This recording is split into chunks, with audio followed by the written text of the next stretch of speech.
Let me begin by thanking CDD for inviting the director, said a zoologist, to come and reflect on 20 years of the Fourth Republic.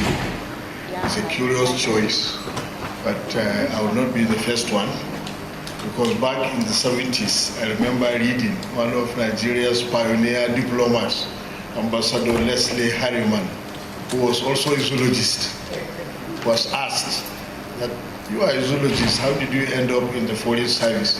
He said, "Because diplomacy is actually a zoo." And let me also join CDD in celebrating the lives of our departed comrades, Dr. Tajuddin Abdurrahim and Professor Abakar Momo. They were great patriots, and during their lifetimes, they contributed immensely to the struggle for a better Nigeria. We celebrate their lives, and we also pray for the repose of their souls. I've been asked to reflect today on 20 years of democracy, not of democracy, 20 years of the Fourth Republic. Now, by way of comparison, the Fourth Republic differs from the three previous republics that we have had in Nigeria in several respects. For one, it is the longest. While the First Republic lasted 5 years and 4 months from independence, the Second Republic lasted 4 years and 3 months, while the Third Republic was inconclusive. Although it had elected state governors and state assemblies, and it even had a national assembly to which the Armed Forces Ruling Council ceded some inconsequential powers, including the power to legislate on museums, monuments, and public libraries, we didn't have an elected president in the Third Republic. Well, we had one who was elected on June 12, 1993, but the returning officer, Professor Humphrey Osu, did not declare the result until 15 years later at an awkward and legally inconsequential public lecture in Abuja in 2008. Now, in the First Republic, we had 2 federal elections in 1959 and in 1964. In the Second Republic, we also had 2 elections in 1979 and in 1983. But in this republic so far, we have had 6 elections in 1999, in 2003, 2007, 2011, 2015, and earlier this year. Now, throughout the First Republic, we had only 1 prime minister. Throughout the Second Republic, we had only 1 president. Throughout the Third Republic, we had no civilian president, but we had a military president. In the Fourth Republic, however, we have so far had 4 presidents, even though 2 of them were army generals.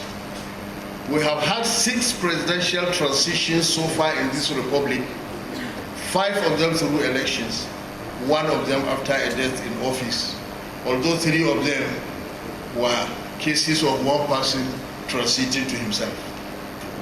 In fact, the unimaginable in Nigerian politics happened in this republic when a ruling party at the federal level was defeated in the national election and it peacefully handed over power. Now, the quality of a republic is a mishmash and an interplay of personalities and institutions. In the Fourth Republic, some institutions have exceeded the role prescribed for them by the Constitution. Many other institutions have fallen below the role prescribed for them by the Constitution. And one important element, the voters, have totally misunderstood the role prescribed for them by the Constitution. The performance of different institutions in this republic has been a mixed bag. And let us begin with the most visible and the most powerful institution of the Fourth Republic, which is the presidency. The 4 presidents that we have had in this republic differ from one another in democratic temperament, in tolerance of criticism, in anti-democratic short fuse, and in overarching ambition to dominate the environment. While some of them kept their political party on a short leash, others dined with their political party with a long spoon. All the 4 presidents of the Fourth Republic are better known for their frown therefore they are smiled. Only one of them mastered the art of comic relief. None of the four is famous for his oratorical skills. Even though one of them was a PhD, none of the four is regarded to be an engaging intellectual, and certainly none of the four qualifies as a philosopher king. All four presidents that we have had in this republic are, however, united by a common dislike for the mass media, a common suspicion of the National Assembly, a common antipathy towards the judiciary, a common distrust of labor unions and civil society groups, an abiding faith in foreign governments, a love for foreign newspapers and foreign associations, a common love for attending ceremonial meetings abroad, a common tendency to take Nigerian citizens for granted, and a common predilection to repeat the mistakes of the past. Since 1999, the presidency in Nigeria has exceeded the roles and powers prescribed for it by the Constitution. For example, through the agency of EFCC and ICPC, the federal government has arrogated to itself the role of bullying state and local governments. At one time, the presidency used the EFCC to force some state assemblies to impeach their governors, even when they didn't have the power. One of the biggest power snatches in this republic was the arrogation to the president of an unknown role called party leader. In that capacity, a president determined the candidates that the party fielded at all levels, and even determined who is a party member by organizing a re-registration of party members in which he handed over membership cards to select individuals. The president also invited people from other parties to come into his political party late in the day and to become candidates even though the party had already concluded its primaries. At some point, the presidency arrogated to itself the power to dictate to INEC who should be declared the winner of any election and how many votes to allocate to that person. The presidency also assumed the role of appointing principal officers of the National Assembly. It is doing so right now.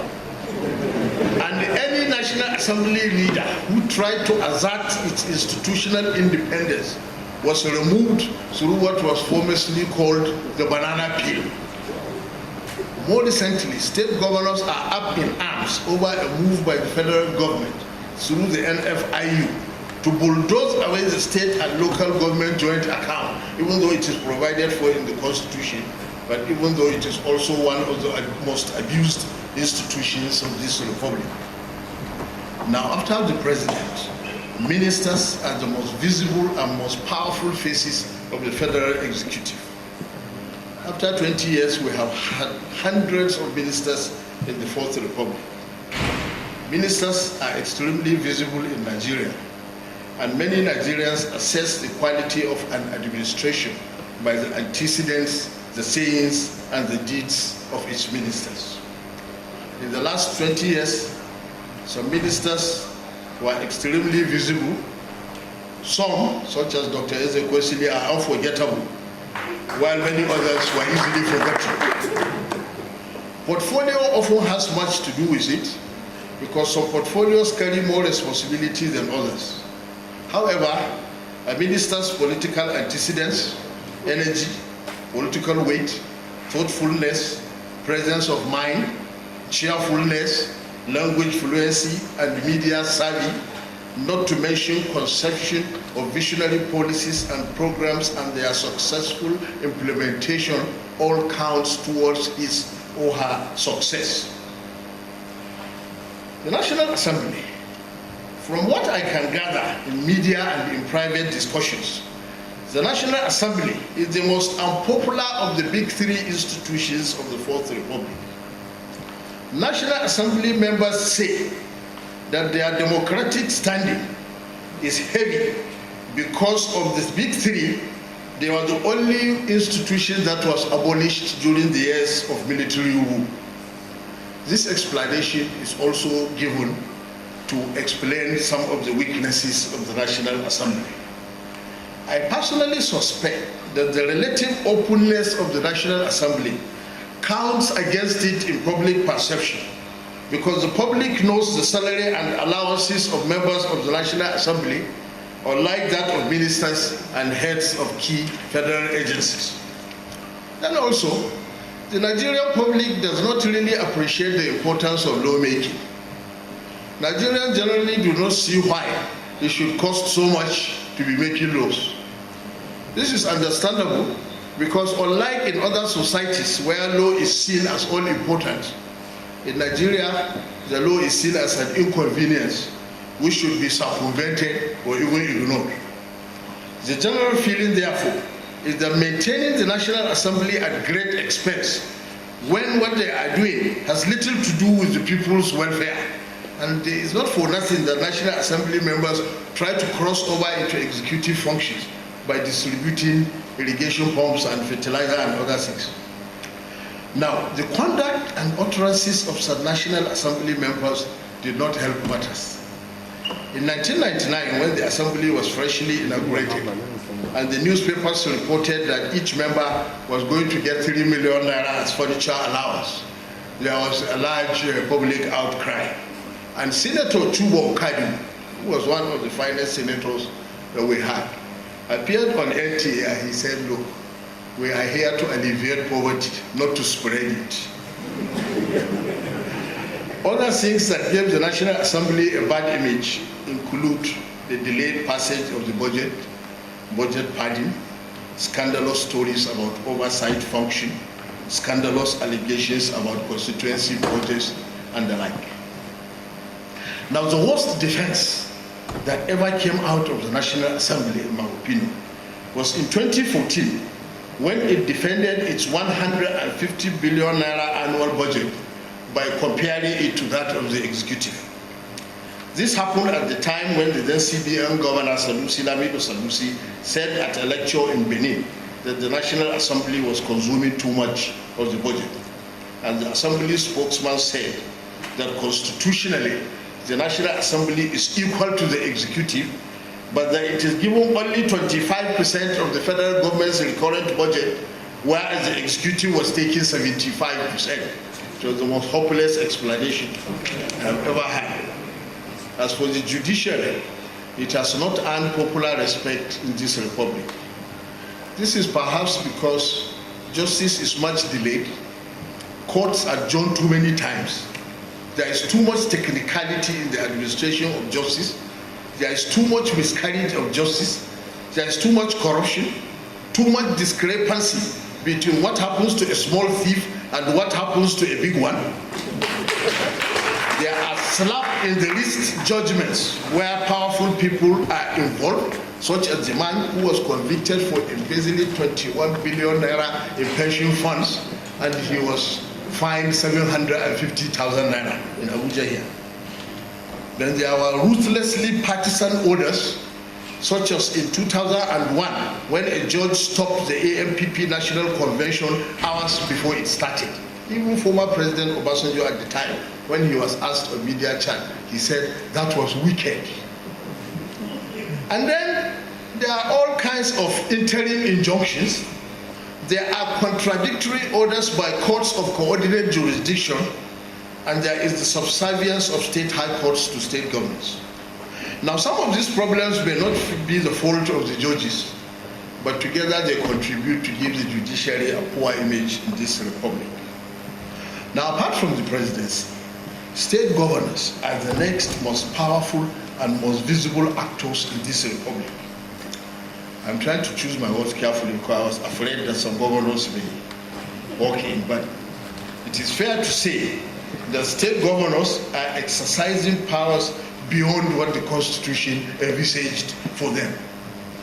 The over-concentration of power in the hands of governors, their total control over contract awards, and the virtual jettisoning of the tenders board and financial rules, the lush security votes, the disregard for civil service rules in appointments and cycles, the advisory nature of the budget law in the sense that governors pick and choose what they want to implement in the Appropriation Act. The ability of governors to create and fund all manner of unbudgeted projects, the usurping of local government funds through the system of local government joint accounts, the virtual jettisoning of the constitutional requirement that local governments must be run by democratically elected councils, and the relegation of state assemblies to rubber stamp status are all powers not envisaged by the Constitution. Now, as for the state assemblies in Nigeria, most of them are rubber stamp, and they have contributed very little to our democratic experience. Even though they have enough powers under the Constitution to check the excesses of their governors, in practice, they have abandoned those powers in favor of a lapdog rule. If you hear trouble coming from a state assembly, it is because the governor failed to meet the members' insatiable appetite for money, for hard seats, for fertilizer, for contracts, or very importantly, for safe return tickets. All the governors who were impeached in the Fourth Republic in Bayelsa, Plateau, Ekiti, Oyo, and Adamawa were only removed because the presidency forced and blackmailed their respective state assemblies to do so. As for local government councils, of the three tiers of government in Nigeria, they have been the least assertive, the least impactful, and the least respected in this republic. Many factors are responsible for this, but I think the most obvious is the desire of state governors to emasculate them in order to usurp their funds. The funds allocated to local governments from the Federation account are almost as much as those allocated to state governments, and the governors are visibly hungry for these monies. Even though the Constitution requires that local governments be run by democratically elected leaders, this provision is mostly observed in the breach. Most of the time, local governments across Nigeria are run by unelected caretaker chairmen and councillors. This situation perfectly fits the governors because unelected chairmen and councillors cannot assert their right to their resources, of which they are given only a small part. There is in fact one state in Nigeria, Anambra, that did not conduct local government elections for 13 years from 1999. And the reason they gave was that some people went to court and were obtaining injunctions. The Independent National Electoral Commission, INEC, is central to the health of Nigerian democracy. I think INEC is one of the few national institutions that has gained some respect over the years. From its lowest point in 2007, when it organized probably the most fraudulent election in the country's history, it has since redeemed some of its public respect, especially through PVC and carry leader. However, serious problems remain in the area of logistics, the role of some of its ad hoc staff, as well as the suspected partisanship of some of its resident electoral commissioners who are alleged to be conniving with ruling parties in some states. INEC should also re-examine the order of elections. I think it is illogical that we should have federal elections before state elections. It is more logical to elect governors and state assemblies before you elect president and the National Assembly, in my opinion. And INEC should also find a way to speed up result collation. It is not good enough, for example, that in 1979, when presidential election was held on a Saturday, Shagari was declared winner at 12 noon on Thursday. 40 years later, in 2019, the presidential election was also held on a Saturday, and the result was declared early in the morning on Wednesday. That means we gained only 30 hours in 40 years. And this, despite the coming of fax machines, photocopiers, personal computers, GSM, smartphones, emails, Wi-Fi, and social media. Now, compared to INEC, which at least gets praise for certain seats, the State Independent Electoral Commissions, SIECs, are the institutional sick babies of the Fourth Republic. Almost no one takes them seriously, and there are even calls to transfer their functions of conducting local government elections to INEC. This is because in almost every state that holds local government election, the ruling party in that state wins all the chairmanships and all the councilorships. The belief is that no real elections actually take place, and these seats are simply allocated. It is also observable that the 100% sweep of some state ruling parties in local elections did not translate into similar performance in the general election conducted by INEC. In fact, there are about 2 states where the ruling parties at state level swept the local elections 100%, only to be defeated in the general election. As for political parties, compared to the political parties of the First Republic, which commanded the lifelong loyalty of their members, and compared to the political parties of the Second Republic, which were accused at the time of over-mobilizing people, the political parties of this republic are something else. They have no ideological direction, they have no policy platforms, they have no solid cohesion, and except in a few cases, they have no charismatic leadership. In fact, you can't tell them apart from each other with respect to any policy or program. Right now, the number of political parties in Nigeria is also a problem, because there are 93 registered political parties compared to 5 in the Second Republic and 2 in the Third Republic. Now, most of these 93 are briefcase political parties that are only waiting to cash in on crisis in some of the major parties. Their number is also responsible for the length of the ballot paper. And the length of the ballot paper, in turn, increases the possibility of making mistakes in printing. And some of them are lying low, hoping that their name or their logo will be omitted from the ballot paper. After we would have spent billions of naira conducting an election, then a court can quash it simply because the name or logo of one nondescript party has been omitted. Now, the sheer number, as well as the similarities of these logos, also confuse illiterate voters.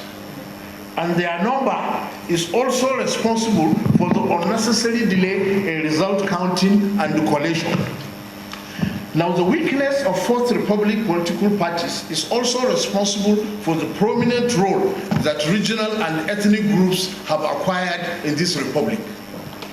Groups such as Arewa Consultative Forum, Northern Elders Forum, Afenifere, Yoruba Council of Elders, Odua People's Congress, Ijo National Congress, Ohaneze Igbo, Middle Belt Forum, Southern and Middle Belt Leaders Conference, National Christian Elders Forum, MASOP, and the IPOP are all filling the political vacuum that has been left by the political parties. All these organizations did not exist in the Second Republic because the political parties of that era were extremely effective, and they over-mobilized voters, and they didn't leave any vacuum for any regional or tribal association to occupy, unlike the parties of the present day. Moving quickly, other agencies and institutions that play crucial roles in the survival of liberal democracy in Nigeria include security agencies, the mass media, and civil society organizations, including trade unions, women, youth, and student organizations. Together, these agencies are crucial to the health of a democracy. Now, the security agencies in Nigeria place a lot of premium on protecting elected leaders and other VIPs, but they place much less premium on protecting the lives of ordinary citizens or of respecting their civil liberties. The quality of this democratic republic is marked by too much extrajudicial killing, by too much illegal detention, by too many accidental shootings, by too much detention without trial, by too much prison congestion, by very prolonged trials, by too much harassment of citizens at checkpoints and borders, by too much delay, as well as too much corruption in the criminal justice system. Women, youth, and other disadvantaged groups are still struggling to make headway in this republic.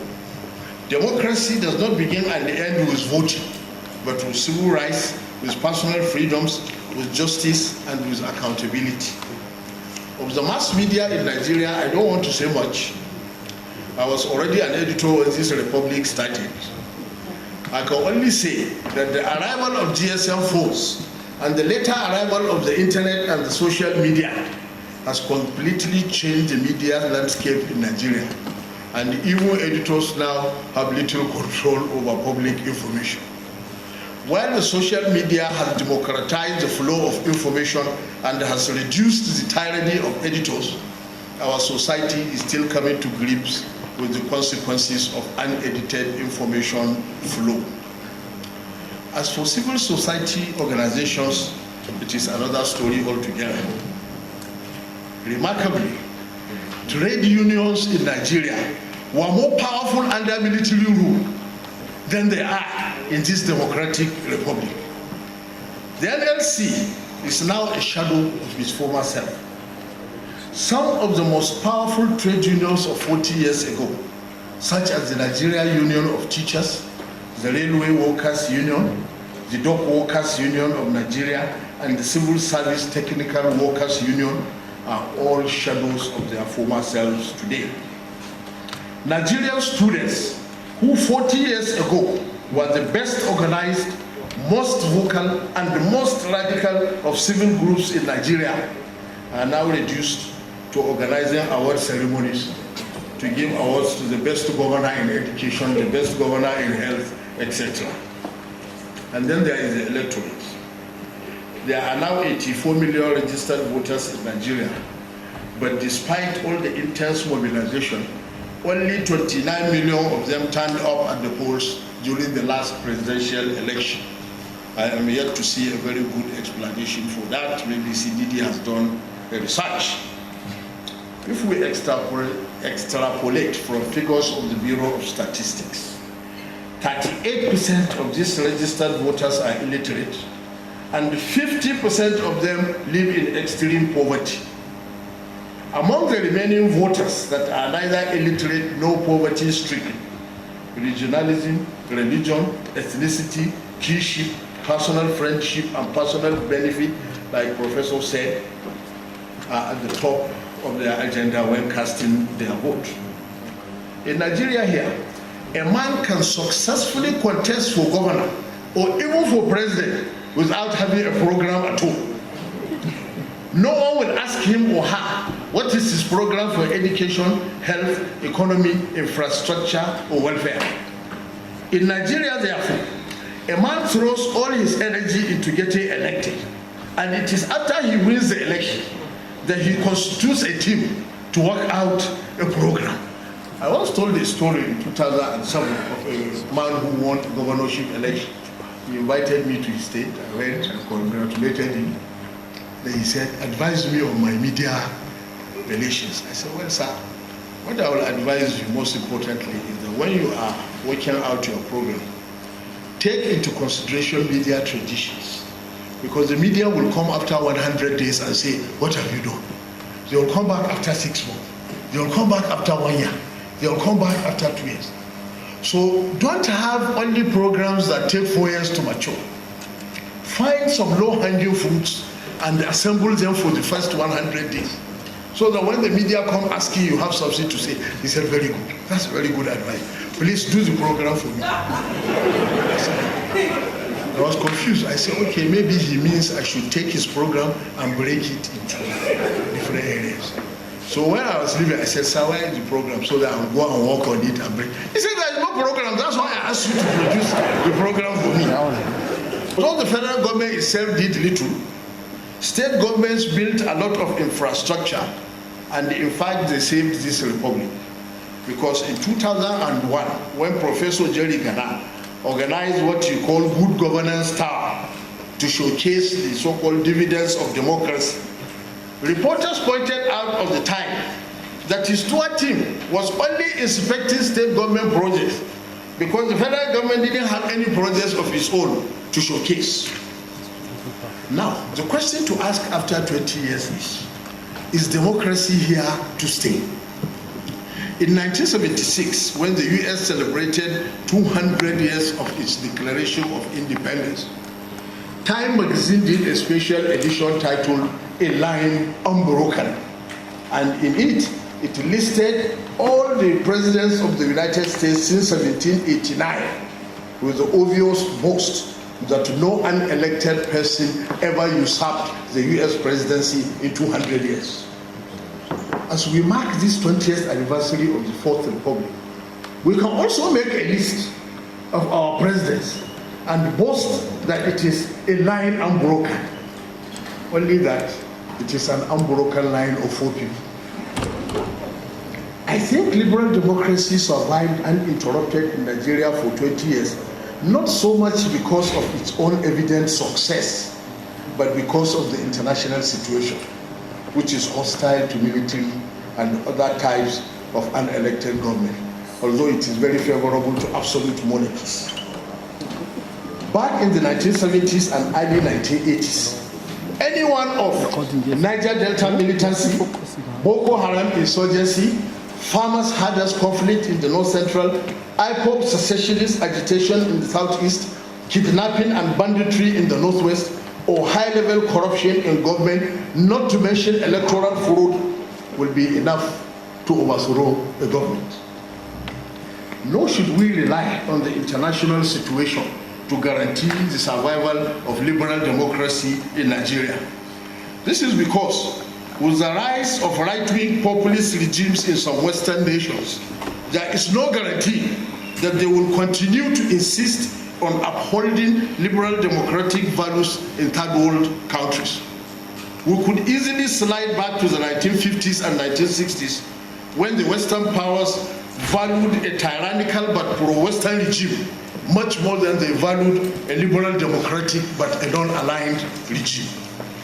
Besides, it increasingly looks like the days of the current international order, dominated by Western nations and Western values, are numbered. With the increasing assertiveness of Russia and the steady rise of China to great power status and the corresponding decline of American and Western dominance in the scheme of things, liberal democracy may one day become an orphan on the international stage. Imagine what is happening in Sudan, including the shooting of unarmed protesters. While Western nations are making feeble protests, the country with the greatest influence in Sudan, which is China, has not said a thing. In the long run, therefore, if we desire to have liberal democracy in Nigeria, we must prepare to do so on our own steam. Democracy in Nigeria can only be guaranteed by its own internal successes. The most urgent one is to guarantee internal security, because without internal security, nothing else matters. If Nigerians continue to die in large numbers in the hands of insurgents, armed robbers, kidnappers, bandits, militants, herders, farmers, communal warriors, cultists, human traffickers, smugglers, drug dealers, and other criminals, then democracy as a system of government will soon become discredited, and no one will raise a finger to save it when it is threatened. Moving to a conclusion, apart from security, I think the most urgent need is to build infrastructure and to adopt policies that will ensure rapid economic growth and transformation. If possible, to ensure double-digit economic growth over several decades.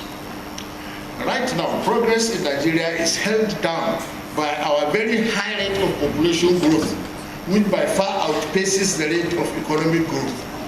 This means we are becoming poorer every year on a per capita basis.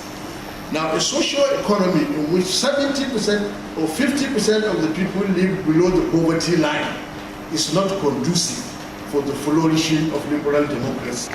As the chairman, my very good friend, Professor Rinpoche, said, it will take the whole of this week if we want to cover the whole of the 4th reflect on the Fourth Republic, but I want to borrow the example of the German students.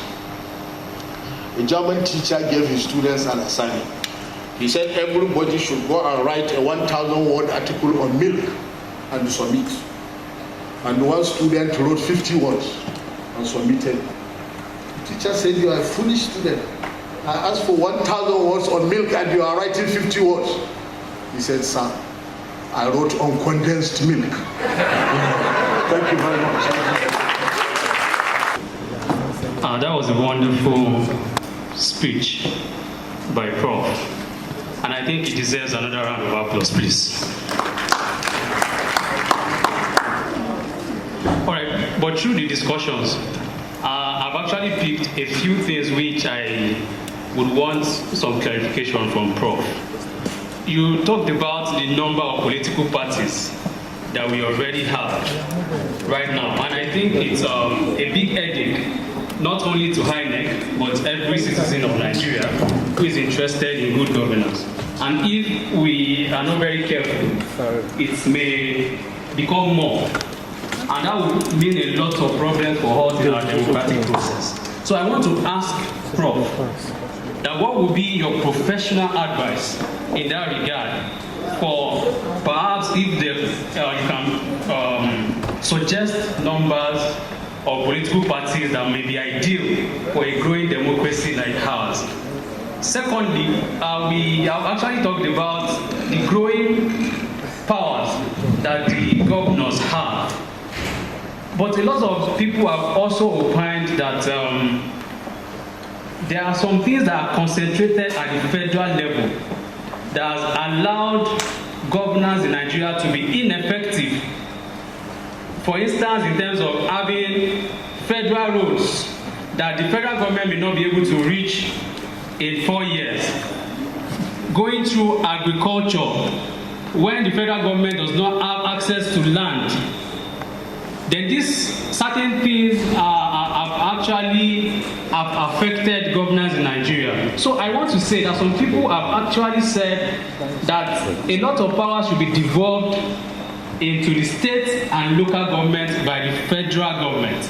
So but if we are now saying that the governors have bigger powers as it is right now, how do we marry these two ideas that powers should still be devolved to the lower cadres of the society? Thank you very much.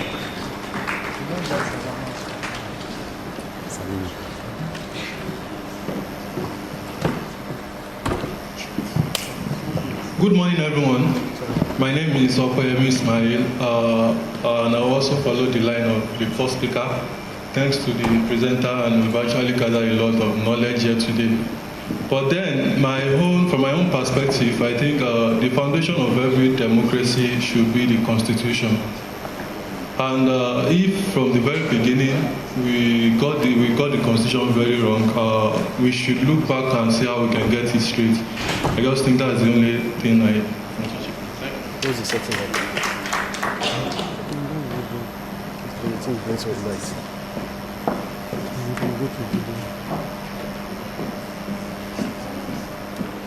Good morning, all. That was very powerful and instigatory kind of message from the professor. But one point that wasn't mentioned was women's political participation and then representation in political leadership since 1999. I think it's pertinent because since 1999, the statistics has continued to decline and recording the lowest 5.6 in the recent elections. I think gender issues are kind of eroded in political discussions, and this has clearly shown here this morning. I think moving away from ethnicity and religiosity, gender should also be discussed in political discourse like this one. Thank you. That's it. Evelyn Teundu-Ube from Women Environmental Program.